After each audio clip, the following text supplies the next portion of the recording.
काम चल रहा था। सभी छोटे पक्षियों को स्कूल से गर्मियों की लंबी छुट्टियां हो गई थी। चिड़िया के बेटे कुकू और बेटी गुड़िया ने अपनी नानों के पास जाने के लिए अपनी पॉकेट मनी से कुछ पैसे भी जमा कर लिए थे। मम्मा प्लीज कल हमें नानों के पास जाने दे। मम्मा प्लीज मैं भी भाई के साथ जाऊंगी। भाई आप मेरे पैसे भी ले लें। अच्छा ठीक है, आप दोनों कल चले जाना और फिर मैं कुछ दिनों बाद जाकर आपको ले आऊंगी। अपनी मम्मा की ये बात सुनकर कुकू और गुड़िया बहुत खुश हो जाते हैं। अब जाओ और नदी से मुंह हाथ धो आओ और कल सुबह सुबह ही आप चले जाना। फिर कुकू और गुड़िया खुशी खुशी नदी की तरफ जाते हैं। नदी पर जग्गू कौवा बैठा हुआ था। कुकू जग्गू कौवे से कहता है, जग्गू जग्गू मैं और गुड़िया कल हमारी नानों के जंगल जा रहे हैं। मेरी दादी भी उसी जंगल, फिर कल आपके साथ ही मैं भी अपने दादों के पास जाऊंगा। नहीं कुकू, हम जग्गू को साथ नहीं लेकर जाएंगे। जग्गू हर समय उल्टी सीधी शरारतें करता है। गुड़िया प्लीज मैं कुछ भी ऐसा नहीं करूँगा। फिर घर जाकर जग्गू अपनी मम्मा से कहता है, मम्मा मम्मा मुझे भी दादों के पास जाना है। तुम अकेले कैसे जाओगे जग्गू बेटा? मम्मा कुकू और गुड़िया कल अपनी नानों के पास जा रहे हैं, मैं भी उनके साथ ही चला जाऊंगा। मगर याद रखना, अगर इस बार कोई शरारत की तो फिर कभी मैं आपको आपकी दादी के पास नहीं जाने दूंगी। मम्मा प्रॉमिस मैं कोई शरारत नहीं करूँगा। फिर दूसरे दिन जब कुकू और गुड़िया तैयार होकर घर से नानों के पास जा रहा है, कल से जिद किए जा रहा है मेरा जग्गू अपनी दादी के पास जाने की। फिर क्या हुआ बहन? जग्गू की दादी का घर मेरी माँ के पड़ोस में ही तो है। सब बच्चे इकट्ठे चले जाएंगे। मम्मा अब हम जाएं? कुकू बहुत मजा आएगा, मैं तो ऑटो में अगली सीट पर बैठूंगा। फिर वो सब वहाँ से उड़ते हैं। थोड़ी ही दूर कबूतर चाचा अपना ऑटो लिए खड़ा था। तीनों छोटे बच्चे कबूतर के ऑटो में बैठ जाते हैं। छोटे बच्चों कहाँ जा रहे हो? चाचा कबूतर, मैं और भाई अपनी नानों के पास और जग्गू अपनी दादों के पास जा रहा है। जग्गू के पास वाली सीट पर चाचा छमछम अपना बैग लिए बैठा था। जग्गू आहिस्ता से छमछम चाचा के बैग की जेब से 100 रुपए निकाल लेता है। मगर किस्मत खराब थी जग्गू की। चाचा छमछम जग्गू को देख लेता है। चोर चोर चोर कौवा रुको। कबूतर ऑटो रोको, इस छोटे कौवे ने मेरे बैग से 100 रुपए निकाल लिया है। कबूतर भी एक बड़े पेड़ पर ऑटो रोक लेता है। जग्गू ये चाचा जी क्या कह रहे हैं? इसके पंख के नीचे है मेरा 100 रुपए। मैं तो मजाक कर रहा था। ये ले चाचा जी अपना 100 रुपए। आप क्या समझे मैं कोई सच में चोरी कर रहा हूँ? ये तो पुलिस ही तुम्हें बताएगी। मैं अभी पुलिस को बुलाता हूँ। अब तुम अपनी दादों के पास नहीं बल्कि पुलिस के साथ जाओगे। पुलिस का सुनकर जग्गू रोने लग जाता है। अंकल अंकल प्लीज मुझे माफ कर दे, मुझसे गलती हो गई, मैं फिर कभी ऐसा नहीं करूँगा। फिर कबूतर चाचा छमछम को समझाता है, चाचा जी जाने भी दें, छोटा बच्चा था, गलती हो गई, मुझे बस उतार दो, मैं ऐसे चोर बच्चों के साथ सफर नहीं कर सकता। फिर चाचा छमछम वहीं उतर जाता है और कबूतर ऑटो लेकर आगे बढ़ता है।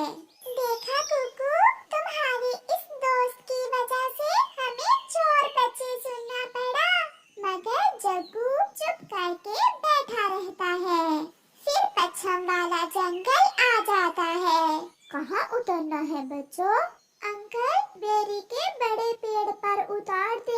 ऐसे कबूतर तीनों बच्चों को बेरी के बड़े पेड़ के ऊपर उतार देता है। तुम्हारी दादों का घर कहाँ है? वो सामने लकड़ी का पक्का घर है मेरी दादों का। ऐसे जग्गू अपनी दादों के घर चला जाता है, नानों के घर चले जाते हैं।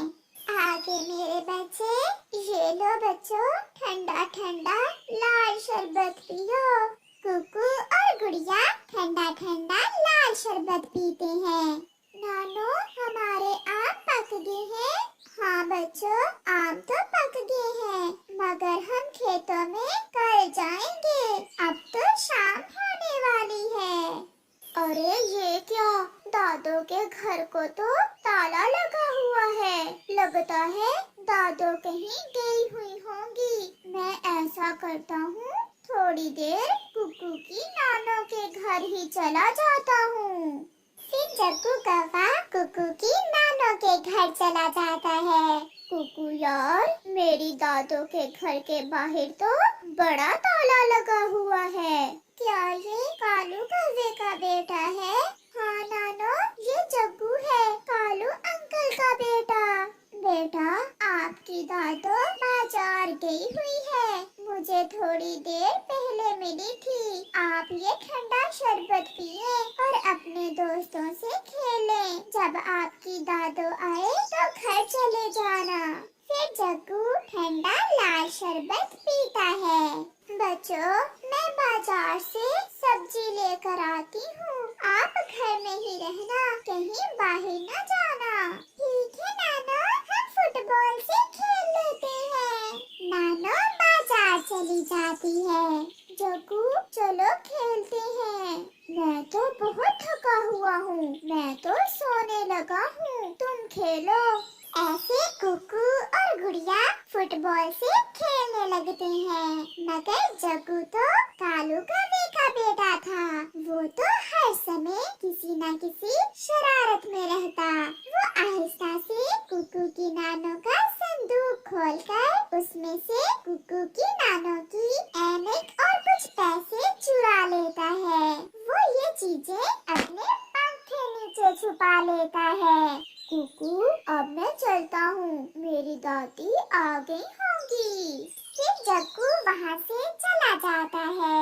नानो बाजार से सब्जी लेती है और घर वापस आती है। नानो अपने बच्चों के लिए खाना बनाती है।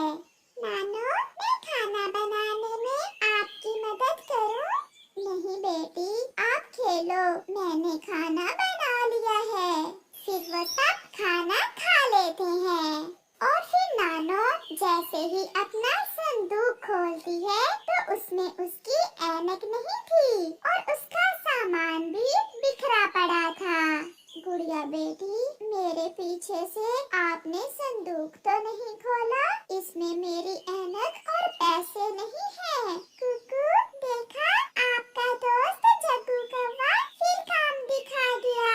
नानो, आप चले, हम अभी जग्गू के पास जाते हैं। फिर कुकू अपनी नानो को साथ लेकर जग्गू के पास जाता है। सामने ही जग्गू कुकू की नानो की ऐनक लगाकर बैठा हुआ था। कुकू और उसकी नानो को देखकर जग्गू जल्दी से ऐनक अपने पीछे छुपा लेता है। जग्गू, मुझे आपसे ये उम्मीद ना थी। लाओ मेरी नानो की ऐनक और पैसे मुझे वापस दे दो। ये सब जग्गू की दादी भी सुन रही थी। जग्गू बेटा, अपने दोस्तों के साथ ऐसा कभी नहीं करते। जिस थाली में खाते हैं उसमें छेद नहीं करते। बहन, कोई बात नहीं, बच्चे गलतियों से ही सीखते हैं, मगर गलती करने के बाद ना सीखना पाप है। ये सब सुनकर जग्गू बहुत शर्मिंदा होता है और वो कुकू की नानों की ऐनक और पैसे वापस कर देता है और फिर कभी ऐसा ना करने का वादा करता है। प्यारे दोस्तों, इस कहानी से हमें सीख मिलती है कि हमें कभी भी ऐसा काम नहीं करना चाहिए जिससे हमें दूसरों के सामने शर्मिंदा होना पड़े। पुराने जमाने की बात है, दूर किसी जंगल में एक कालू कौवा और उसकी पत्नी गोरी कौवी रहते थे। कालू कौवा एक किसान था। वो सारा दिन खेतों में काम करता। उसकी पत्नी गोरी कौवी बहुत बेवकूफ और सीधी साधी थी। वो हर समय कोई ना कोई काम उल्टा ही करती थी। एक दिन किसान कालू कौवा अपनी पत्नी गोरी कौवी से कहता है, आज मुझे खेतों में काम ज्यादा है, मैं थक जाऊंगा। तुम ऐसा करना, जो मछली मैं कल बाजार से खरीद कर लाया था उसे पका कर रखना। आज मैं शाम के भोजन में मछली खाऊंगा। कौवा अपने खेतों में काम करने चला जाता है और उसकी पत्नी गोरी कौवी मछली बनाने लगती है। वो मछली बना रही थी कि उसके दिल में ख्याल आता है, अगर पति जी को मैं मछली के साथ ठंडा ठंडा कोला भी दूं तो वो बहुत खुश होंगे। लेकिन उसके पास कोला लेने के लिए पैसे नहीं थे। पास में पड़ी आटे की बोरी पर उसका ध्यान जाता है और वो आटे की बोरी उठाकर दुकान पर चली जाती है। ये लो दुकान वाले पक्षी, आटे की बोरी। मेरे पास पैसे नहीं है और बदले में मुझे एक ठंडा ठंडा कोला दे दे। आटे की पूरी बोरी के बदले में कोले का सुनकर दुकान वाला पक्षी भी लालच में आ जाता है। पैसों की क्या जरूरत गोरी बहन, किसी और को तो आटे के बदले में मैं कोला नहीं देता, मगर आपको मैं ना भी तो नहीं कर सकता।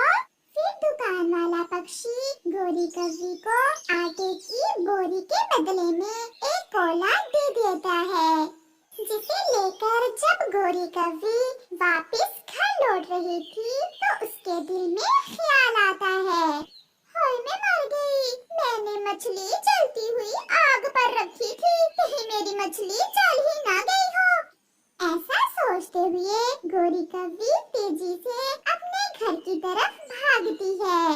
जब वो घर पहुंचती है तो मछली के जलने की बू पूरे घर में फैल चुकी थी। घबराहट में कोले की बोतल भी उसके पंख से छूटकर गिर जाती है और टूट जाती है। सारा कोला बह जाता है। वो रोने लग जाती है।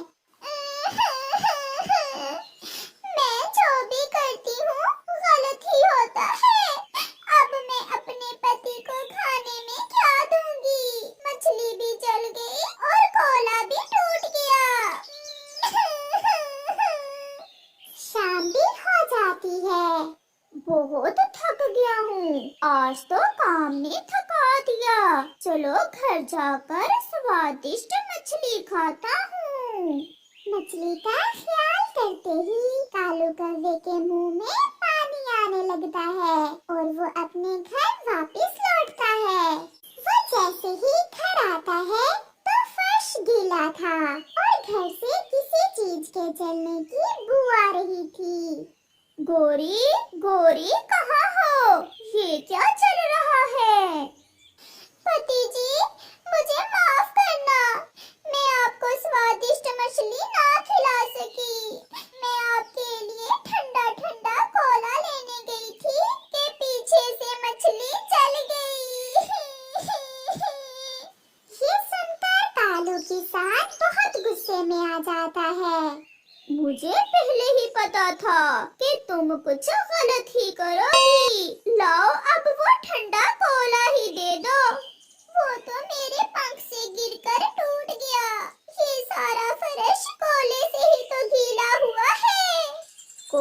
दिमाग सीधा भी है तुम्हारा, सब गलत करती हो। अच्छा अब चुप कर जाओ, तुम मुझे सूखी रोटी ही दे दो, कम से कम पेट तो भरेगा। मगर घर में जो आटे की बोरी पड़ी थी वो देकर ही तो मैं आपके लिए कोला लाई थी, जो टूट गया। ओ तेरी, तुमने एक कोले के बदले में पूरी आटे की बोरी ही दे दी। अगर सब ठीक से हो जाता तो तुम बहुत खुश होते, अब गलत है तो तुम मुझसे लड़ाई कर रहे हो। कुछ दिन ऐसे ही गुजर जाते हैं। फिर एक दिन कालू किसान अपने खेतों में काम कर रहा था कि उसे एक पुराने पेड़ के नीचे से सोने के सिक्कों से भरी एक थैली मिलती है, जिसे देख कालू कौवा बहुत खुश होता है। कालू कौवा वो सोने के सिक्कों से भरी हुई थैली घर ले आता है। अब समस्या ये थी कि कालू कौवा डर रहा था, क्योंकि उसकी पत्नी एक नंबर की बेवकूफ थी। उसे डर था कि कहीं उसकी पत्नी ये सिक्के किसी को दे ना दे। पति जी, ये पीले रंग की क्या चीज है? मैं इसे सच नहीं बताऊंगा। ऐसा सोचते हुए कालू कौवा कहता है, कुछ नहीं, ये केवल पीले रंग के बटन हैं, इन्हें संदूक में रख दो और मैं किसी दिन ये पीले बटन शहर में देकर बर्तन ले आऊंगा।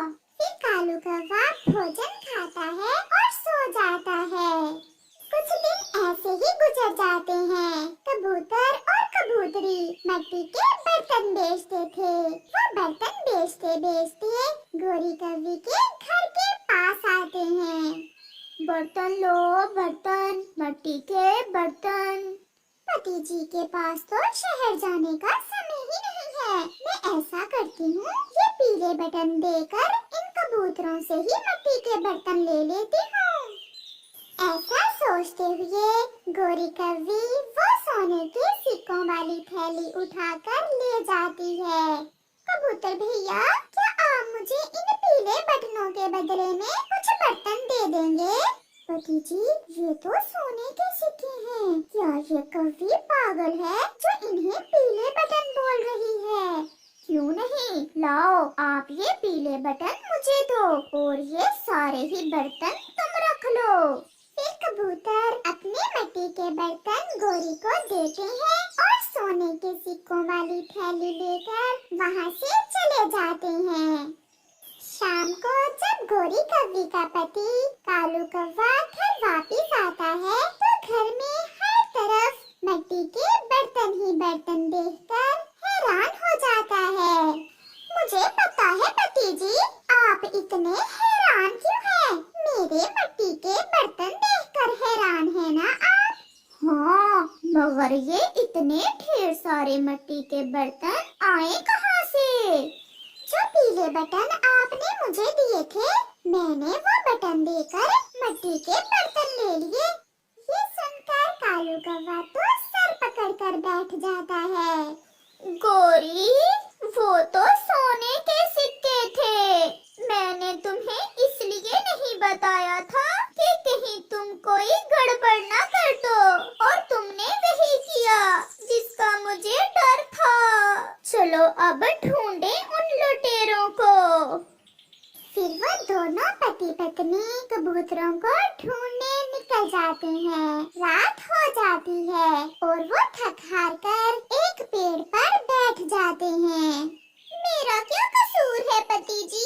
अगर आपने मुझे बताया होता कि वो पीले बटन नहीं बल्कि सोने के सिक्के हैं, तो मैं कभी ऐसा ना करती। अपनी सोने के सिक्कों वाली थैली लिए कबूतर भी आकर उसी पेड़ के नीचे बैठ जाते हैं। रात के अंधेरे में जब गोरी को सफेद सफेद कबूतर दिखते हैं तो वो डर जाती है।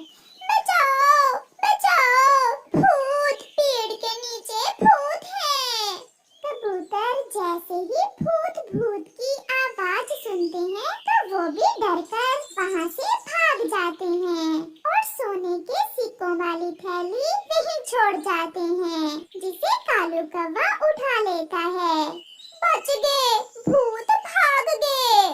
आज पहली बार तुम्हारी बेवकूफी मेरे काम आई है। फिर गोरी और कालू वो सोने के सिक्कों वाली थैली लिए वापस घर चले जाते हैं।